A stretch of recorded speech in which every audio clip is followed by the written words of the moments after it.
Your personal reality is creating your personality. Your environment is controlling how you think and feel. Yes or no? And as long as you're reacting equal to your environment, you should create more of the same environment. Come on. And there should be a nice biological dance, a perfect match between your neurocircuitry, your chemistry, your genes, your hormones, with what's going on in your life. There's a tango going on between your inner world and your outer world. Yes or no? So then, your environment is actually controlling you. You're a victim to the circumstances in your life. And you see the person, you unconsciously react. You go to the certain place and you think about in the past how it was. And so then, if how you think and how you feel creates your state of being, and you keep thinking the same thought, it keeps producing the same emotion, that same emotion is influencing how you're thinking. You're hardwiring your brain and conditioning your body emotionally into the past, yes? And if you do that enough times, thinking and feeling in the same way, the body becomes the mind of that emotion. Now the servant has become the master, and the body's running the show. Yes or no? And so then if the body then has become the mind of that emotion, then to change them would be becoming greater than your body. Yes or no?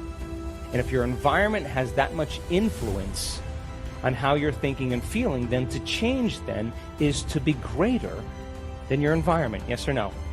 And if you're waking up every single morning, coming back to your senses, looking at the person next to you saying, oh my God, who is that? How did I get here? Jeez.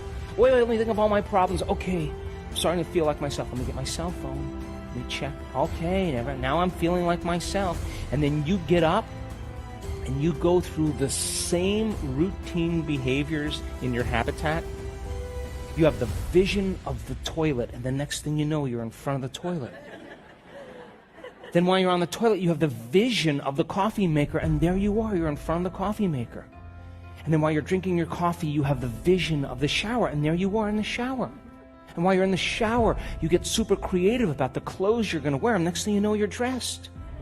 And your body is always following your mind, but it's following it to the known. Are you with me still? And let's just say you drive to work the same way and see the same people and go to the same grocery store and buy the same food and watch the same television shows, and then you get in front of the mirror at night and you put your lotions and potions and creams on and floss the same way and brush your teeth, and you go to bed and you wake up in the morning and you're doing the same exact thing. Yes or no? Would you agree then we can take your past and lift it up and set it on your future? Yes or no? Now, that's karma. That's it. That's karma right there. And so then if you've done that enough times, a habit is a redundant set of automatic, unconscious thoughts, behaviors, and emotions that's acquired through frequent repetition. A habit is when you've done something so many times, your body now knows how to do it better than your mind. Are you with me still? So if you wake up in the morning and you're doing that, would you agree then your body's on autopilot? And it's dragging you into a predictable future based on what you did in the past. And you're unconscious. Yes or no? And I assert that when you are not in the present moment, you're running a program. So don't take anything personally from somebody, because they're just running a program as well. Are you with me still? So then, think about this. Would you agree then that if you are going to heal your body by thought alone, to create some new experience in your environment by thought alone, to create some new future that's no longer your past by thought alone, then you would have to become thought alone. Yes or no? Come on. So then would you agree then if your environment is so strong in conditioning you into the past, would you agree then maybe it'd be a good idea to sit down at the beginning of your day, close your eyes, and disconnect from your external environment? Yes or no? So then if you're seeing less things in your external environment because you've closed your eyes, all of a sudden now, your environment isn't going to control how you think and feel. Yes or no? And what if you were to play soft music in the background or put earplugs in and diminish more sensory information coming in from the environment? Would you agree you'd start putting more attention on your inner world instead of on your outer world? And what if you said to your body, hey, sit right here and stay right here. Don't you get up yet until I tell you it's time to get up. If you believe that your thoughts have something to do with your destiny, and you can't think greater than how you feel, or feelings have become the means of thinking, by very definition of emotions, you're thinking in the past. And for the most part, you're going to keep creating the same life. So then people grab their cell phone, they check their WhatsApp, they check their texts, they check their emails, they check Facebook, they take a picture of their feet, they post it on Facebook, they tweet something, they do Instagram, they check the news, and now they feel really connected to everything that's known in their life. And then they go through a series of routine behaviors. They get out of bed on the same side, they go to the toilet, they get a cup of coffee, they take a shower, they get dressed, they drive to work the same way, they do the same things, they see the same people, they push the same emotional buttons, and that becomes the routine, and it becomes like a program. So now they've lost their free will to a program, and there's no unseen hand doing it to them. So when it comes time to change, the redundancy of that cycle becomes a subconscious program. Most people then wait for crisis or trauma or disease or diagnosis. They wait for loss, some tragedy to make up their mind to change. And my message is, why wait? And you can learn and change in a state of pain and suffering, or you can learn and change in a state of joy and inspiration. And I think right now, the cool thing is that people are waking up. The moment you start feeling abundant and worthy, you are generating wealth. The moment you're empowered and feel it, you're beginning to step towards your success. The moment you start feeling whole, your healing begins. And when you love yourself and you love all of life, you'll create an equal. And now you're causing an effect. And I think that's the difference between living as a victim in your world, saying, I am this way because of this person or that thing or this experience. They made me think and feel this way. When you switch that around, you become a creator of your world, and you start saying, my thinking and my feeling is changing an outcome in my life. And now that's a whole different game, and we start believing more that we're creators of reality. If you're not being defined by a vision of the future, then you're left with the old memories of the past, and you will be predictable in your life. If you can sit your body down and tell it to stay like an animal, stay right here. I'm going to feed you when we're done. You can get up and check your emails. You can do all your texts, but right now, you're going to sit there and obey me. When you do that properly, and you're not eating anything or smelling anything or tasting anything, you're not up experiencing and feeling anything, you would have to agree with me that you're being defined by a thought, right? So when the body wants to go back to its emotional past, and you become aware that your attention is on that emotion, and where you place your attention is where you place your energy, you're siphoning your energy out of the present moment into the past, and you become aware of that. And you settle your body back down in the present moment, because it's saying, well, it's 8 o'clock. You normally get upset because you're in traffic around this time, and here you are sitting, and we're used to feeling anger, and you're off schedule. Oh, it's 11 o'clock, and you usually check your emails and judge everybody. Well, the body's looking for that predictable chemical state. Every time you become aware that you're doing that, and your body is craving those emotions, and you settle it back down into the present moment, you're telling the body it's no longer the mind, that you're the mind, and now your will is getting greater than the program. And if you keep doing this over and over again, over and over again, over and over again, just like training a stallion or a dog, it's just going to say, I'm going to sit. And the moment that happens, and the body's no longer the mind, when it finally surrenders, there's a liberation of energy. We go from particle to wave, from matter to energy, and we free ourselves from the chains of those emotions that keep us in the familiar past. And so if you think 60 to 70,000 thoughts in one day, and we do, and 90% of those thoughts are the same thoughts as the day before, and you believe that your thoughts have something to do with your destiny, your life's not going to change very much, because the same thought leads to the same choice leads to the same behavior creates the same experience, and the same experience produces the same emotion. And your body is going to buck and kick like an unbridled stallion. I'm busy, I got a lot to do, I got emails to check, I got meetings to go to. Because you programmed it that way, yes or no? And every time you say to the body, stay, are you telling it it's no longer the mind, that you're the mind? Yes or no? And now, The will is becoming greater than the program. Yes or no?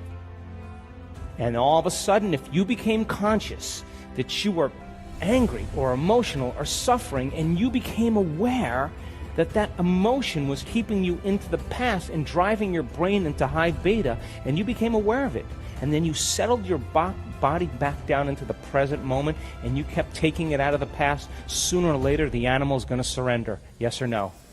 And when it does, you are going to liberate energy.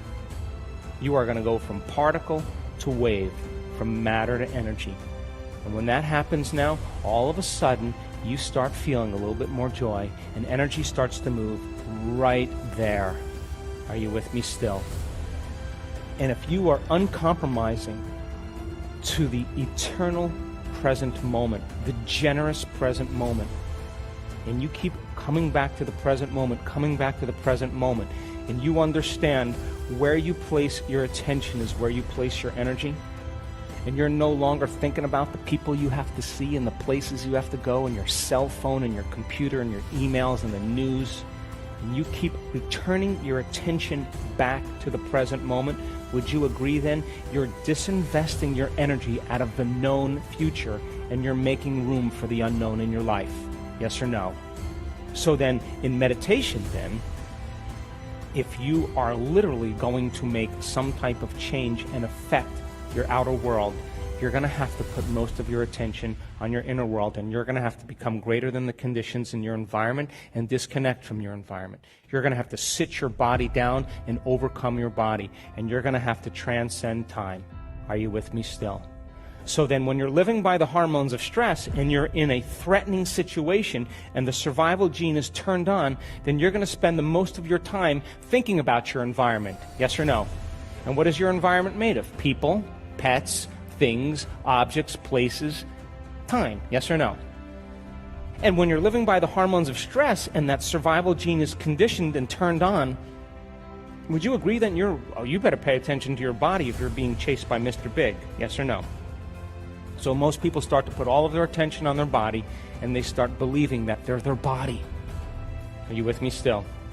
And if you're living by the hormones of stress and you're trying to predict the future based on the past, then you would have to agree with me then, when you're in the present moment, you can't be in stress. Because there is no future and there is no past, there's only the present moment. Yes or no? So then meditation is about that. And what we've measured over and over again when we've done this is I now know without a doubt that you are at your absolute best when you get beyond yourself, period. And I can tell you right now, you can't tell me you're too old. You can't tell me you're too out of shape. You can't tell me about your past. You can't tell me about your disease. I have seen transformation and shifts in people's bodies independent of how old they are, how out of shape, how in shape, their wealth, their social status. I've seen it happen on all cultures, all ages, all kinds of people. Are you with me still? So then, if you start taking your attention off your body, then would you agree that you would become nobody? Yes or no? Yes or no? And if you took your attention off all the people in your life that you have to take care of and make sure everything's in place, and all those people have created your identity, that the moment you take your attention off all those people in your life, you become no one. Yes or no? Come on. And if you're not thinking about the things you own and all the objects, your computer, your cell phone, then all of a sudden you're in nothing. Yes or no? And if you take your attention off the place you have to go or the place you're sitting, and you get so lost in your inner world that there's no longer an outer world, then you're in nowhere. Yes or no? And if you are not thinking about the predictable future or the familiar past, and you are in the generous present moment, then you are in no time. Are you with me still? And that means then you're no longer your face. You're no longer your pain. You're no longer your job. You're no longer your gender. You're no longer your diet. You're no longer your profession. You're no longer a mother. You're no longer a father. You're no longer a kid. You're no longer your culture, your skin color. You're no longer your name. You are nobody. No one, no thing, nowhere, and no time. And in that moment, you are walking into the door to the quantum field. You are passing through the eye of the needle. Are you with me still? We're living in such an amazing time right now. I mean, if you are not being challenged in some way in your life, you're not alive. And all of this is an initiation. And I don't believe that you have to go to any school of ancient wisdom perched in the Himalayas or for information or training any longer. If you see your life as the school, as the initiation, then you can no longer be a victim to your life. You're going to have to meet the challenges in your life from a greater level of mind, greater than the mind that created it. And so there have been plenty of peer-reviewed articles on the power of peace-gathering projects that lower crime, that lower trauma incidences of death and economic growth. It's all related to what's happening right now for us. And it's not enough, though, for us to just focus on peace and expect the world to change, because in the peace-gathering projects, when the event was over, a lot of the crime and violence returned back to its ceiling level again. It's more important for us not only to embody that peace and feel it, but then to demonstrate it. And when we begin to demonstrate it, I think we give people permission to do the same. That means that we can't be preaching peace and then be stuck in traffic and, flipping people off or or arguing with your coworker. You don't get to stand up for peace if you have conflict in your life. So when we start that self-contemplative process of looking within, and instead of judging someone or something, look to see if there's an aspect of ourselves within that person or within that situation that we may need to change. And if we're all doing that at the same time, something greater, a greater consciousness is going to emerge. And so I believe that it should never be about a person. It should be about principles. And when we stand up for principles, that creates community. Because you could be one belief or another belief, but if you're sharing the same principles, which are joy and freedom and cooperation and connection, that's what builds communities. So then, everything in our world right now is reminding us of separation. Whether it's war, whether it's violence, whether it's political deceit, whether it's prejudice, all of those things cause us to live by those stress hormones. And when we're living in that state of survival, we're not trusting, and we become more selfish. So then, starting our day asking ourselves, what would be the greatest expression of myself I'd like to present to the world? And then making the choice to not get up until we are that person, I think that begins to demonstrate greatness. And when there is adversity and when there are challenges in our life, the question, of course, becomes, how do we become supernatural? And that means we're going to have to do what feels unnatural at first. When everybody else is in poverty and lack, that's the time to give. When everybody else is in fear and vigilance, that's the time to show courage. When people are angry and hating and prejudiced, that's the time to show compassion. When people are competing to rush to get to the top, that's the time to change your energy and draw the experience to you. And if you keep doing what's unnatural over and over again, sooner or later, you're going to become supernatural. You can't go to the future holding on to the biology of your past. Decide what thoughts you can bring to your future. Write them down. Thoughts like, I can't, it's too hard, I'll never change, I'll start tomorrow, what's wrong with me, it's someone else's fault. Decide on what behaviors or actions or unconscious habits you have to change. How do you talk? Do you complain? Do you blame? Do you make excuses? Do you feel sorry for yourself? Just become so conscious of those behaviors that you'll never go unconscious again. And lastly, you have to decide what emotions no longer belong in your future. That means if you want to be wealthy, you can't take lack. If you want to be healthy, you can't take insecurity or fear. You got to begin to condition your body to a new mind.